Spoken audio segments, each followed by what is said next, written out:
Assalamualaikum warahmatullahi wabarakatuh. Rahayu Sagung Dubati. Kembali lagi di channel Babat Nusantara. Pada kesempatan kali ini akan menceritakan Gajah Mada seri keempat, Perang Bubat, bagian ke-29.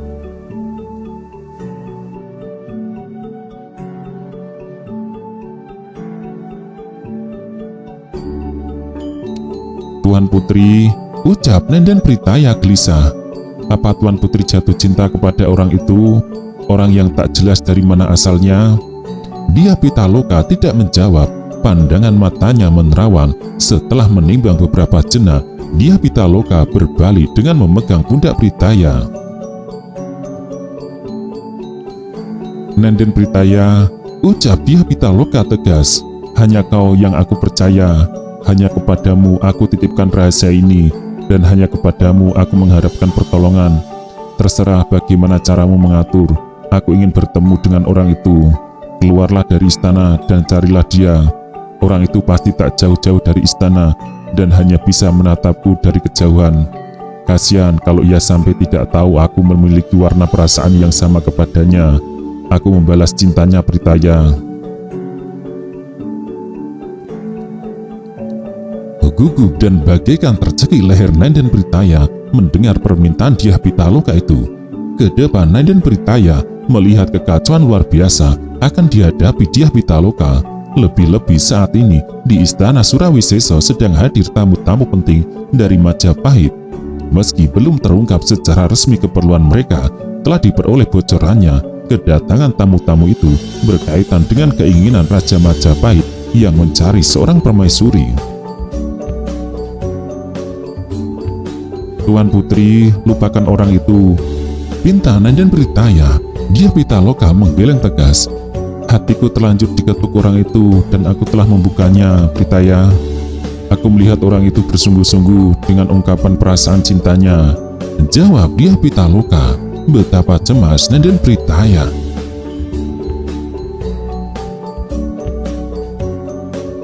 Tidak terjaga, Kuda Swabaya memiliki ketertarikan luar biasa pada kota raja dan istana Surawisesa. Meski tak sebesar dan semegah istana Tarik, ada hal-hal tertentu yang mencuri perhatiannya.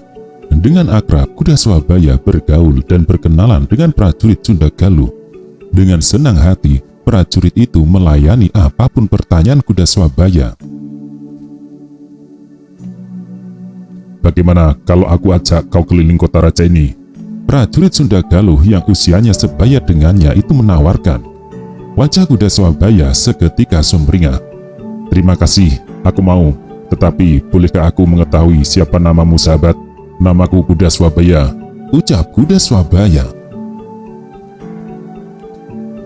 Prajurit Sunda Galuh itu menerima uluran tangan Kuda Swabaya.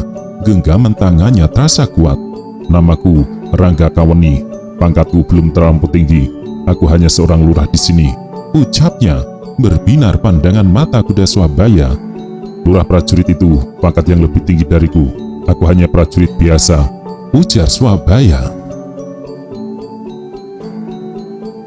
Menggunakan sebuah kereta yang ditarik seekor kuda yang jika dikendarai memunculkan suara amat khas, Kuda Swabaya diajak berkeliling oleh Rangga Kawani.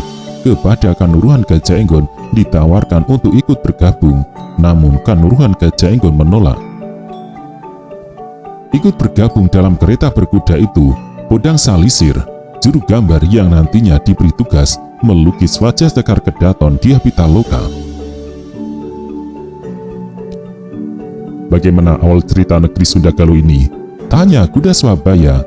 Rangga Kawani dan mungkin seluruh rakyat Sunda Galuh tentu bisa bercerita bagaimana asal-usul istana Sunda Galuh dengan urutan yang tercatat cukup rapi. Tidak seperti Kuda Swabaya. Meski sejak kecil hidup di Majapahit, ia kurang begitu memahami silsilah Raja Majapahit yang cukup jelas, apalagi jika terah atau wangsa itu ditarik mundur hingga ke zaman Singosari.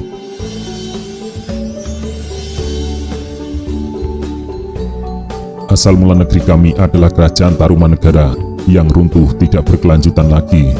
Kata Rangga Kawani menjelaskan, di tanah Sunda muncul dua kerajaan baru yang mampu melanjutkan dan menggantikan peran kerajaan Tarumanegara, yaitu Kerajaan Sunda Pakuan yang didirikan Tarusbawa yang menjadi induk wangsa Tarusbawa, dan Kerajaan Sunda Galuh yang didirikan leluhur kami, Prabu Wretikan Dayun, dan menjadi induk Trah atau wangsa Wretika Dayun. Kuda Swabaya dan Podang Salisir menyimak dengan baik sambil menikmati pemandangan yang indah di sepanjang jalan yang rapi dan banyak dihiasi tanaman bunga. Di kejauhan bukit-bukit memanjang dengan warna sedikit kebiruan. Tak terlihat sawah dengan cara pengairan yang berlimpah. Agaknya cara bercocok tanam penduduk Sunda Galuh, khususnya padi, masih kalah maju dibandingkan cara bercocok tanam orang Jawa. Rangga Kawani dengan santai mengendalikan gerak kuda yang menarik keretanya. Kami orang Sunda Galuh beranggapan, lanjut Rangga Kawani, cikal bakal kehidupan rakyat Sunda Galuh berasal dari orang suci bernama Sang Kandiawan. Ia Raja Resi di Medang Jati yang memiliki 5 putra lelaki, Sang Mangkuhan, Sang Karungkalah, Sang Karung Maralah, Sang Sandagriba, dan Wretika Dayun.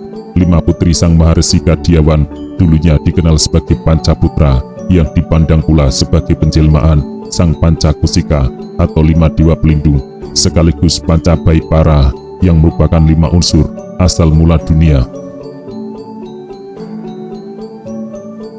Sang Kusika menjadi pelindung bumi atau pertiwi, Sang Garga menjadi pelindung air atau apa, Sang Mesteri menjadi pelindung cahaya atau teja, Sang Purusa menjadi pelindung angin atau bayu, Sang Pajantala menjadi pelindung angkasa. Benar-benar sebuah wacana baru bagi kuda Swabaya. Majapahit dan Sunda Galuh ternyata memiliki latar belakang yang amat berbeda. Kuda Swabaya dan Podang Salisir menyimak kelanjutan penuturan itu dengan baik.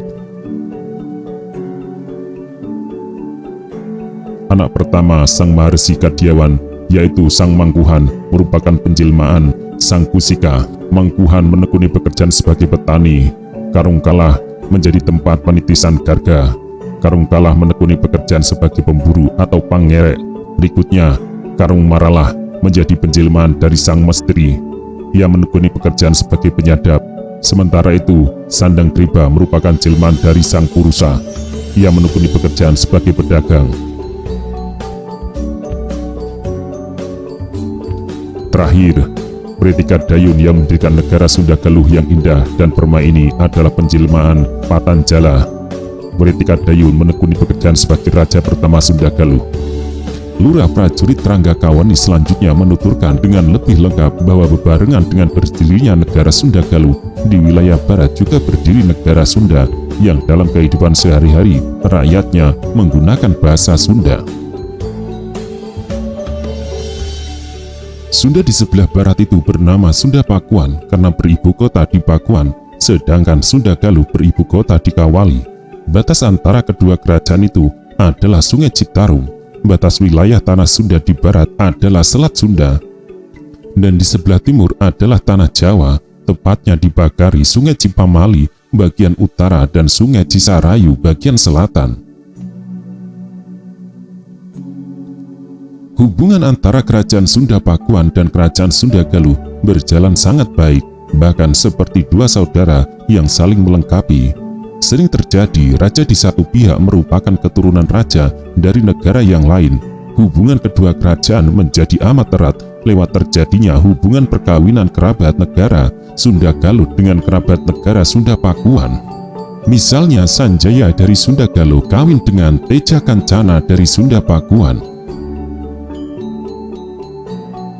Sering terjadi pula Raja Sunda Pakuan memerintah negara Sunda Galuh atau sebaliknya, seperti yang dialami Sanjaya pada tahun 723 hingga tahun 732. Berarti hubungan antara Sunda Pakuan dan Sunda Galuh benar-benar damai, tak terjadi perebutan kekuasaan di antara keduanya? Tanya kuda Swabaya. Rangga Kawani menggeleng. Gesekan tentu sering terjadi, tetapi boleh dikata sangat kecil, jawabnya. Jika istana Majapahit dibangun di sebuah tempat yang semula bernama Tari, tepatnya berada di wilayah Trowulan. Istana Galuh yang bernama Surawisesa terletak di sebuah tempat bernama Bojong Galuh. Pada perkembangannya, orang lebih senang menyebut Galuh begitu saja. Sementara itu, Sunda Pakuan beribu kota di Pakuan dengan keraton yang diberi nama Sri Bima Punta Narayana Madura Suradipati. Mewarisi tahta dari raja sebelumnya, raja yang sekarang bergelar pemerintahan di Istana Sunda Galuh adalah Prabu Maharaja Linggabuana. Dalam menggelar pemerintahan, lanjut Ranggakawani, Sang Prabu Maharaja didampingi seorang pati yang disebut Mangkubumi. Pati itu adalah adik kandung Sang Prabu sendiri yang bernama Hyang Bunisora. Sebagai Mahapati, ia disebut dengan Mangkubumi Suradipati. Atas perintah Sang Prabu, saat ini sedang disusun dua kitab penting, yaitu Bujangga Manik dan Sang Hyang Siksa. Sang Hyang Siksa yang dimaksud adalah Sang Hyang Siksa Kandang Karisian. Saat pemerintahan negara berada di tangan Sang Prabu Maharaja Linggabuana inilah, dua buah kitab penting sedang dibuat sebagai acuan dan petunjuk hidup. Nantinya, kitab-kitab itu dipelajari orang banyak. Kearifan dan kebijaksanaan Sang Prabu membuatnya sangat dihormati segenap rakyatnya. Sang Prabu adalah raja adil. Berkat bimbingannya, rakyat Sunda Galuh bisa hidup makmur, tentram, kaya raya, aman, dan sentosa. Kearifan yang sedemikian menyebabkan rakyat Sunda Galuh juga menyebut rajanya dengan panggilan Sang Prabu Wangi. Kata Ranggakawani, kehidupan beragama negara Sunda Galuh lebih diwarnai agama Hindu dan Buddha. Untuk kehidupan bernegara, bermasyarakat, dan beragama ditata melalui aturan-aturan yang disusun seorang wiku bernama Rahyang Tari Medang Jati yang karyanya diberi nama Sang Hyang Watang Ageung.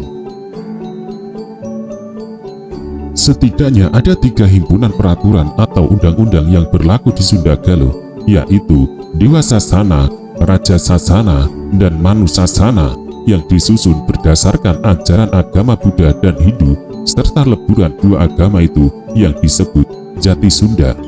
Masing-masing dilaksanakan dengan amat mendarah daging dengan selalu mengamalkan ajaran leluhur atau Sang Rumuhun yang antara lain meliputi Purbatisti, Purbajati, dan Patikrama. Peran para leluhur itu sangat penting. Lanjut Ranggakawani, sehingga bagi orang-orang Sunda Galuh seperti kami berlaku keyakinan ada dahulu, ada sekarang, tidak ada dahulu, tidak ada sekarang, ada masa lalu, ada masa kini. Tidak ada masa lalu, tidak akan ada masa kini. Sebagaimana pertama kali diucapkan orang yang amat kami hormati, Rakyan Dharma Siksa. Odang Salisir ikut terpancing rasa ingin tahunya. Sebagaimana di Majapahit berlaku sebuah tata krama, pasti demikian pula dengan di Sunda Galuh. Bagaimana kami manggil atau menyebut nama Sang Prabu? Tanya Bodang Salisir. Ranggakawani tersenyum dan makin bersemangat dalam berbagi pengetahuan. Raja di Sunda Galuh sering dipanggil dengan sebutan Tohan. Lanjut Ranggakawani, Raja Sunda Galuh juga dipanggil dengan sebutan Ratu, Raja, Haji, atau Maharaja. Dalam menggelar pemerintahan, Raja dibantu seorang patih, Mangkubumi, para menteri, hingga ke wilayah-wilayah ada para penguasa desa, para calagara, para upeti, penggeres reuma, dan wadu.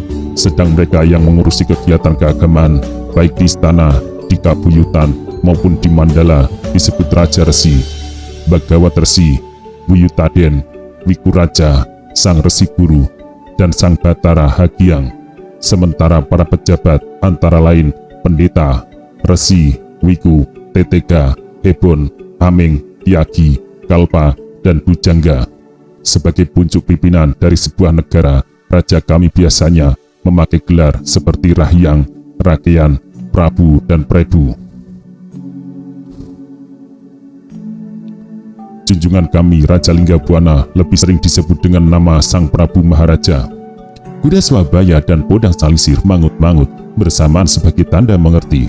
Ranggakawani selanjutnya menuturkan bahwa Prabu Maharaja dinobatkan menjadi raja sejak 7 tahun yang lalu, pada tahun 1350.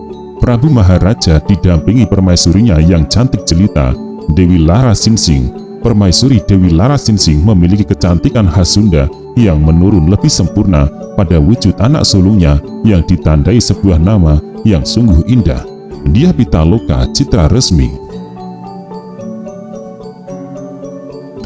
Di samping Dyah Pitaloka, Prabu Maharaja memiliki anak laki-laki yang ketika tahun ditandai Sangkala, Sang Turangga, Paksawani, baru berusia 9 tahun Surya.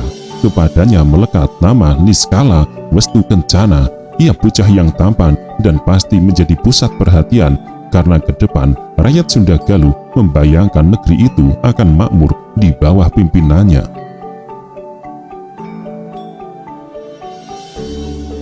Nama Dyah Pitaloka disebut menyebabkan Kuda Swabaya merasa penasaran. Ia tidak sabar ingin segera tahu bagaimana kecantikan Dyah Pitaloka yang konon para bidadari pun tak mungkin menandinginya. Dengan pelan dan tenang, Ranggakawani membawa 2 orang tamunya itu terus menyusuri jalan-jalan di kota raja hingga melebar melintasi sumur Jalatunda, lalu melewati telaga Jalatunda. "Apa yang dilakukan orang itu?" bertanya Kuda Swabaya. Ranggakawani menoleh mencari-cari orang yang dimaksud. "Mana?" balas Ranggakawani. "Itu," jawab Kuda Swabaya sambil mengarahkan telunjuknya di tepi telaga Jalatunda. Seorang sedang larut oleh kesibukannya. Ranggakawani yang melihat ikut merasa heran. Tak biasanya di tempat itu ada orang yang asik dengan lembaran kain di depannya. Kain yang direntang menggunakan tali-tali. Namun dengan segera Ranggakawani menemukan jawabnya. Siapapun orang itu agaknya sedang sibuk melukis. "Orang itu sedang melukis," jawab Ranggakawani. Podang Salisir yang memiliki pekerjaan sebagai pelukis sangat tertarik. Ternyata tak hanya dirinya yang menggemari pekerjaan itu. Di Sunda Galuh rupanya ada pula orang yang menekuni kegiatan serupa. "Wah, bagus sekali. Bolehkah aku turun di sini saja?" "Jangan khawatirkan aku, nanti aku pasti kembali," ucap Podang Salisir. Ranggakawani tak keberatan dengan permintaan itu. Kereta kuda dihentikan untuk memberi kesempatan kepada Podang Salisir untuk turun. Kereta kuda itu pun berjalan lagi meninggalkan jejak tanda tanya di benak Kuda Swabaya. Melihat perawakan laki-laki di tepi telaga itu, ia merasa seperti melihat punggung kakaknya yang hilang tidak ada kabar beritanya cukup lama. Nyaris Kuda Swabaya mengira orang itu adalah sang prajaka yang hilang. Namun Kuda Swabaya segera menepis kemungkinan itu. Tidak mungkin kakaknya berada di tempat itu, tempat yang sangat jauh letaknya, tempat yang butuh waktu berhari-hari untuk mencapainya. Ranggakawani melejutkan cambunya perlahan.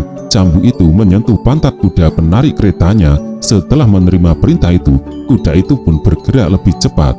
Mendung di langit sebelah utara menjadi pertanda hujan mungkin akan turun. Petir yang kemudian meledak di kejauhan menyebabkan Risang Saniscara yang sibuk menorehkan adonan pewarnanya ke lembar kain putih terkejut. Petir muncrat bertanda akan turun hujan, padahal hujan harus dihindari karena bisa menjadi penyebab lunturnya warna. Lukisan yang dibuatnya akan rusak. Risang Saniscara puas atas karyanya dan ia merasa telah bulat akan melaksanakan apa yang digagasnya. "Malam ini, aku akan menyelinap ke istana. Aku tak peduli meski prajurit Sunda Galuh menangkapku dan memenggal kepalaku di alun-alun. Aku akan hadapi semua itu. Aku sanggup mati, asal telah kutumpahkan hasrat cintaku kepada kekasih jantung hatiku," kata Saniscara dalam hati. Saniscara akan menggulung lukisannya, namun suara yang muncul dari belakangnya mencegahnya. "Tunggu," kata Podang Salisir. Saniscara memandang orang yang mendadak muncul itu penuh selidik. "Lukisanmu bagus sekali," kata Podang Salisir. Ucapan yang hangat bersahabat itu menyingkirkan segala rasa curiga. Saniscara membentangkan hasil karyanya dengan amat bangga. Podang Salisir takjub bukan kepala. "Aku tidak menyangka ada lukisan yang bisa indah seperti ini," kata Podang Salisir. Saniscara tersenyum. "Kenapa?" "Aku juga seorang pelukis," jawab Podang Salisir. Akan tetapi agaknya aku harus banyak belajar darimu.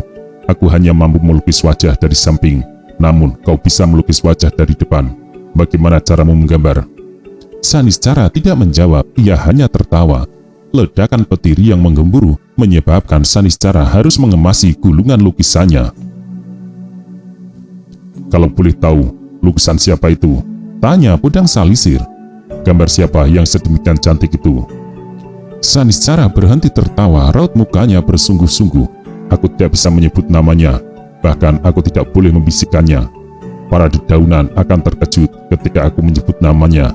Ia adalah gadis tercantik di jagat ini, dan aku sangat mencintainya. Kulukis kembang cantik ini karena aku mencintainya," menjawab Saniscara. Dengan tertawa panjang dan tanpa bicara apapun, Saniscara meninggalkan orang yang terkagum-kagum pada karyanya itu. Melalui sebuah pematang kecil dan jalan setapak, laki-laki pemilik kemampuan langka itu kemudian menghilang.